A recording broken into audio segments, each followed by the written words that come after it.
And let's now get back to our top story. The U.S. administration has raised the possibility of Russia joining NATO. It comes as the latest statement in a series of mixed messages from the White House. To talk more on that, political expert Dmitry Polikhanov joins me now in the studio. Dmitry, a very warm welcome to the studio. So how serious is the U.S. to even consider Russian NATO membership? I would say that this is probably a more propagandistic step rather than a serious consideration of the potential possibility of Russia's accession to NATO. I think Russia has said many times that it would like to keep them some field of maneuver in its foreign policy and that we have a multi-vector diplomacy. Therefore, I can hardly guess that in the foreseeable future Russia would join NATO.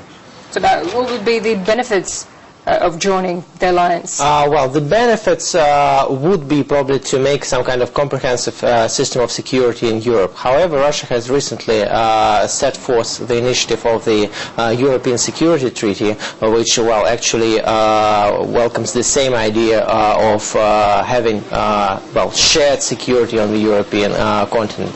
At the same time, bearing in mind the history of the Russian-NATO relations, I would say that we can hardly expect Russia to join the alliance in the next, let's say, 5 or 10 years. Yeah, what's going on within the American administration? Because we're getting some conflicting messages from them. So are the politicians united or divided there? Well, I think that they're just probing the ground. So they're trying to see how to develop relations with Russia. Because after the euphoria of Barack Obama's visit and the reset in the Russia-US relations, we're now somehow getting back down to earth. And we know that devil is always lives in detail.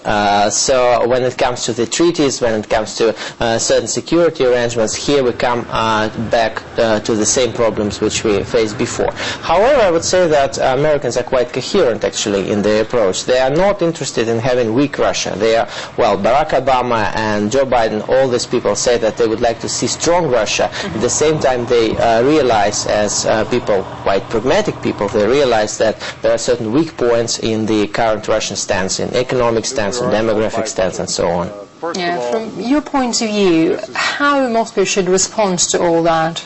Well, I assume that Moscow should start actually some kind of, again, pragmatic dialogue with the new administration. So we should turn to some practical steps, and probably we should also focus more on economic issues, because Russia-US relations really lack serious, substantial economic basis. All right, Dmitry Polikhanov, a political expert, thank you very much indeed for joining us in the studio. Thanks.